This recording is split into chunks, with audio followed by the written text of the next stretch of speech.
nos encontramos en la Universidad Piloto de Colombia con los ingenieros Freddy Correa y Camilo Cerquera.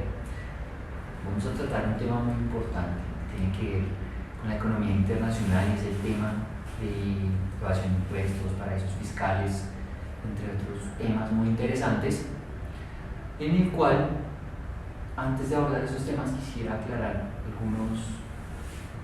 algunas palabras claves para que la gente entienda un poco más el contexto de lo que vamos a hablar. Entonces, no sé, Freddy, ¿me puede aclarar algo sobre el tema de la Fiscalía Internacional? Fiscalidad internacional, ¿sí? Pues básicamente lo que se define o lo que se encuentra en la red, en algunos libros de textos también, lo que nos enseñan en la academia sobre fiscalía internacional es que tiene que ver con los principios, las normas que rigen el funcionamiento de los sistemas fiscales, pero a un nivel homogéneo. Entonces lo que se trata de encontrar es que todos los países hablen un mismo idioma, ¿sí? Para todo el tema de lo que es el recaudo de impuestos, ¿sí? Porque todo lo que tenga que confiscar a nivel macro es la recaudación de impuestos, de tributos hacia el Estado, ¿sí? Esa parte se origina un poco en todo lo que tiene que ver con el comercio internacional, por ejemplo, con el comercio exterior. De ahí viene el origen de la Fiscalía Internacional. Ok, cuando se toca el tema de principios, usted me habla que hay unos principios fundamentales como la transparencia, el intercambio de información y la desaparición de secretos bancarios. ¿Son estos uno de los principios? Sí, digamos que a nivel también global se enmarca básicamente en esos tres principios, ¿sí? Que es, por ejemplo, el secreto bancario.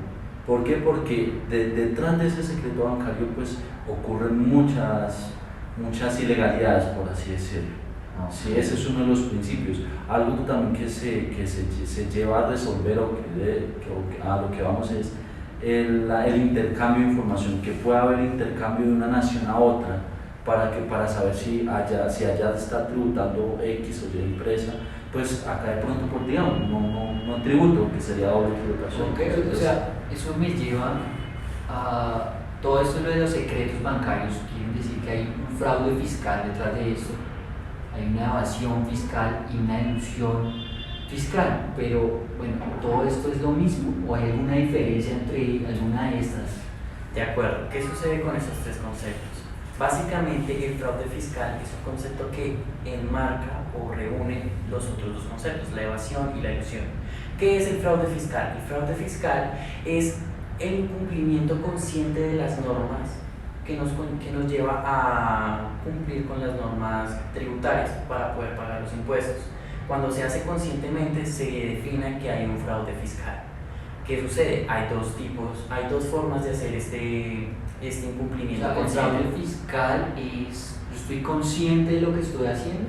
Exactamente, es cuando conscientemente se infringe la norma o se omite la norma para poder dejar de reportar algunos recursos. Esto nos lleva a los otros dos términos, lo que es la evasión y la elusión. ¿Qué sucede? La evasión es cuando se oculta la información financiera, cuando no se reporta, cuando simplemente se omiten algunos puntos con el fin de no reportar o de no grabar todos los recursos que se poseen. No reporto porque no quiero. ¿Qué sucede? Esto es un punto muy importante. Muchas veces no se reportan por diferentes factores. Uno puede ser, básicamente hay tres. Uno es porque no hay conocimiento de la norma. Eso podemos dejárselo a las personas naturales, algunas personas que no conocen la norma y por este motivo no reportan sus recursos. No es porque lo quieran hacer, pero no lo conocen, entonces simplemente no lo reportan.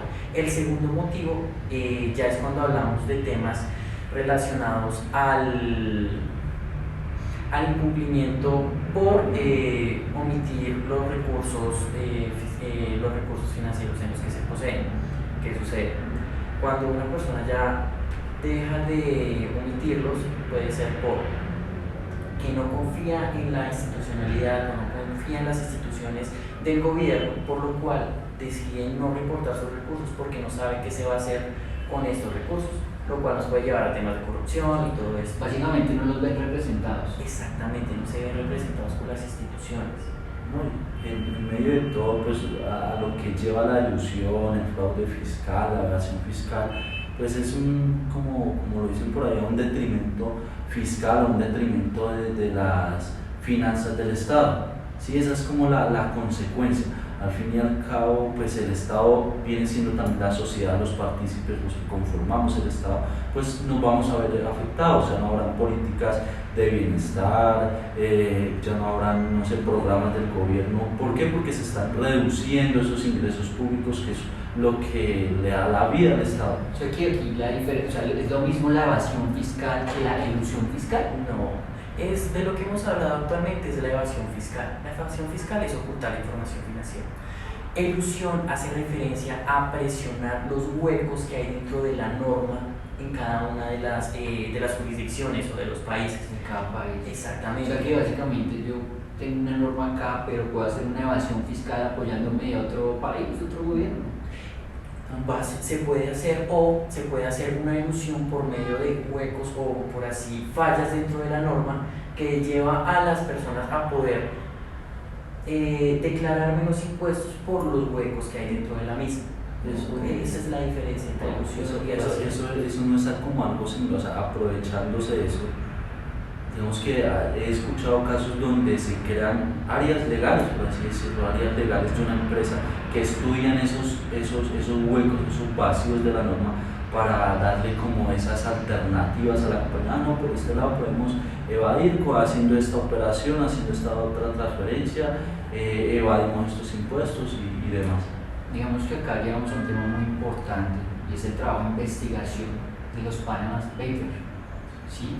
Este documento que básicamente habla es el Club Mundial de la Evasión de Impuestos, donde tocan temas Frederick Obermayer y Bastian Obermayer, temas en 31 capítulos, temas de compañías offshore, compañías como Mossack Fonseca, dinero negro y el blanqueo de capitales, adicional de los paraísos fiscales, donde nos cuentan cómo cada una de estas compañías hace lo que se me acaba de explicar, generan fachadas para así evadir impuestos. Claro, eso fue un trabajo investigativo, claro, como usted lo comentaba, que básicamente, porque lo cuentan a manera de que una persona, alguien anónimo, pues llegó hacia un grupo de periodistas y les ofreció esa información importante. Muchas veces uno como persona, por dar información, siempre pierde recompensa. Algo que se toca ahí en ese trabajo investigativo es que la persona tal vez o está cansada de ver ese monstruo de corrupción, ese monstruo de blanqueo de capitales, que no, acá puedo hacer algo, y es aportar esa información para que se pueda descubrir un poco de todo lo que esa persona quiso dar su granito de arena para llegar a estas compañías offshore. Pero bueno, hay que dejar algo claro, como que es una compañía offshore. Bueno, de acuerdo. ¿Qué sucede? Estas compañías offshore eran las que se encargaban de limpiar los dineros de diferentes personalidades a nivel mundial. ¿Cómo se hacía este proceso? Cuando no se deseaba reportar los recursos de los que se disponían por medio de la economía bajo la sombra, como se denomina actualmente, por diferentes actos ilícitos o porque simplemente no se desea reportar ese dinero para evadir los impuestos. ¿Qué se hace? Se mandan estos dineros a través de compañías pantalla que lo que hace básicamente es trasladar los recursos de una compañía a otra para que al final no reporte en el nombre de la persona que realmente pertenece a esos recursos. Esto se hace por medio de directores de fiducia, que eran los encargados de hacer esto, que era un tema que tocaba mucho el Panama Papers, directores de fiducias, porque de la empresa Mossack Fonseca, que se encargaban de dar el nombre para poder para dar el nombre de esos recursos y que la persona que realmente los tenía no reconociera esos recursos. Ok, o sea, básicamente ellos digamos, están ocultando eso bajo otro país para no tributar en su país de origen. Entonces, ¿eso qué, como que viene siendo el blanqueo de capital? ¿O el blanqueo de capital qué diferencia tiene? El blanqueo de capitales es algo, como una rama de todo ese mundo de ilegalidades, de afectaciones al Estado. Sí, eso es algo, por así decirlo, pues no pequeño, sino que hace parte de todo ese mundo. ¿O yo le doy legalidad a dinero ilícito con el blanqueo de capitales? Sí, hace parte de eso. Entonces, ¿Todas estas compañías se prestaban para hacer eso? Sí, Exactamente. sí. Y generalmente, bueno, ¿cómo es el modelo de negocio de una sociedad offshore, o que lo plantean ahí en el libro de los Panama Papers? Entonces, hay un cliente, ¿cierto? Un cliente final, por así decirlo. Entonces, está el cliente final, el que necesita hacer de que el blanqueo de capitales, que entonces este dinero que voy a evadir de impuestos en esta nación, que no lo quiero pagar acá ni en la otra nación, entonces voy a evadir, ¿sí?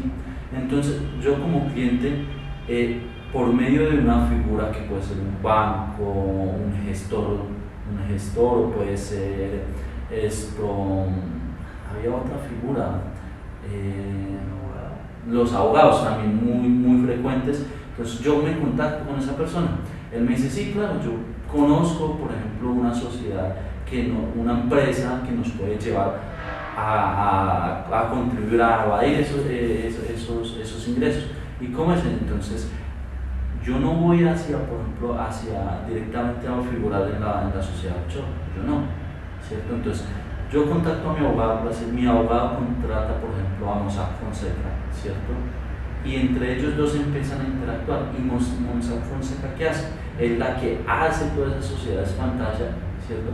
Y consigue todos los demás miembros que van a figurar allá. Entonces, por eso es a veces tan difícil que al cliente, al que origina, al que va, pues lo capturen o le lleguen con alguna acción penal, porque está detrás todo eso. Pero acá ellos montan una sola compañía offshore o puede crear varias. No, o sea, puede crear varias. No creo que solo. O sea, es más, si yo voy a mover, no sé, miles de millones o voy a mover miles de millones, pues yo creo que me sirve más definir varias sociedades offshore. Hay un caso muy interesante y es el de Argentina. Y ya evadió eso. De acuerdo, el caso de Argentina es de la presidenta Kirchner, la cual en el libro se toca, de hecho, evadió cerca de $60 millones por medio de 135 compañías pantalla. Se crearon 135. ¿Con cuántos millones? 60 millones de dólares. 60 millones de dólares. Esto se hizo por medio de 135 compañías pantallas, por el cual se sacaron los 60 millones de dólares de Argentina y terminaron en Panamá. Ok, es que hay muchos casos interesantes. Vimos al mejor amigo de Putin, al padrino de su hija, a Messi se vio involucrada, Michel Platini. O sea, vimos muchas personas muy adineradas, Políticos. básicamente evadiendo impuestos. Políticos, figuras públicas, sí, personajes, todo. O sea, cuando alguien no quiere pagar impuestos, cuando alguien no quiere tributar a las personas, hace eso. Y es gente que llama bastante. De hecho, hay un caso muy curioso que lo tocan en el libro, que es sobre el primer ministro de Islandia, Sí. el cual básicamente, por medio de este modelo, evade impuestos. Sin embargo, Islandia casi cae en bancarrota por esto mismo, por la evasión de impuestos. Entonces es muy curioso que el primer ministro del país esté haciendo este modelo cuando el país está tratando de luchar contra esto. Este es lo que hace controversial el tema de Panama Papers. O sea, y esto básicamente nos lleva a un tema muy importante, son los paraísos fiscales. Bueno, hablando del tema de paraísos fiscales, o sea, quisiera que me aclararan, ya que tengo entendido que no existe una definición precisa para definir qué es un paraíso fiscal, pero hay unas que se acercan bastante. Sí, una de ellas que encontré y me llamó, o sea, no sé, a mí me gustó, por ejemplo, que los paraísos fiscales están denominados como jurisdicciones especializadas para atraer inversión extranjera. O sea, así por encima, muy bonito. Creo que si te dicen, no, es que es un territorio donde atraen inversión extranjera, y eso está bien. Pero el fondo de eso, entonces, lo que le da la vida a los paraísos fiscales es que ellos guardan el secreto bancario, ¿sí? Que los tipos impositivos o son escasos o son a tasas muy bajas, ¿sí? Y algo también es que cuando una entidad extranjera quiere solicitar información, no hay cooperación, ¿sí? Entonces yo como territorio fiscal, como paraíso fiscal, no le cedo información a esa autoridad fiscal, ¿sí? Es algo también que se encontraba ahí dentro de lo que yo leí, era la inexpugnabilidad, o sea que yo no puedo, no cualquier persona, es más, no puedo ir a solicitar información sobre esa sociedad offshore, nada, o sea, me cierran las puertas. Ok, es un tema básicamente de reserva bancaria. No hay información, no dan información a terceros, es algo muy que también la ley pues De cierta manera protege. Protege de cierta manera eso. Pero yo tengo entendido que hay dos tipos de paraísos fiscales. De acuerdo, sí. Efectivamente hay dos tipos. El primero se puede denominar como los paraísos fiscales puros, los cuales en qué se basan. Su economía se basa en el sector financiero, donde los ingresos vienen por elusión o evasión, y esto viene de las compañías offshore o las compañías pantalla. El segundo tipo se puede hablar que son las economías diversificables, que básicamente son en esas economías, para completarte, o sea, paraísos son denominados paraísos fiscales con economías diversificadas. Se diferencian del primero, que mientras el primero tiene su gran economía está basada en todo el sector financiero, ¿cierto? En estos otros paraísos fiscales se les vende, se les da a conocer, es algo como que si usted viene acá a mi territorio, usted tiene ventajas fiscales, y generalmente en esos países hay dos sistemas de tributación, el nacional y el que yo le vendo al extranjero. El extranjero viene, deposita sus recursos conmigo y yo le manejo unas ventajas fiscales diferentes a los nacionales. Entonces, sí, tengo entendido que como extranjero tengo más beneficios, más vacíos legales para el tema tributario que si fuera de ese país. Exactamente, sí, se manejan, como te decía, dos sistemas tributarios en esos territorios. Ok, básicamente esto es una economía sumergida. Está dentro de las economías sumergidas. ¿Qué son las economías sumergidas? Se pueden denominar como todas aquellas actividades económicas ilícitas, las cuales no se pueden grabar, las cuales no se pueden reportar por su misma naturaleza. Entonces esto lleva a que estos datos o estos dineros que corren por a nivel internacional por medio de los paraísos fiscales no se reporten, lo cual genera un desbalance o un déficit en la balanza de pagos o en las finanzas de cada país. Esto básicamente es una economía sumergida. Ok, bueno, pero vámonos un poco más cerca, vámonos a hablar un poco en Latinoamérica. Tengo entendido que las pérdidas por delitos relacionados con la evasión, la ilusión fiscal, se aproximó más o menos a 335 millones de dólares. Exactamente. Pero acá hay un tema, eso es en Latinoamérica, algo que me llena de duda, y es, ¿en Colombia cómo afecta el fraude fiscal? Bueno, pues en Colombia, bueno, partamos de que medir todo el tema de corrupción, todo el tema de delitos ilegales, de economía sumergida, eso es casi imposible, ¿sí? No hay un trabajo investigativo que dé certeza y plena fe de que la evasión en tal país o a nivel global es tanto, no son estimaciones. Por ejemplo, para Colombia hay varias fuentes que citan que en Colombia se van a unos 20 billones aproximadamente cada año. Otras fuentes dicen que no, que es el 7,5% del PIB colombiano. Otras fuentes citan que son 11 billones al año, ¿sí? Un estudio también que leí por ahí decía que en Colombia durante estos 16 años, o sea, del 2000 hacia aquí, las empresas han evadido impuestos, han dejado de tributar cerca del 40% del PIB colombiano.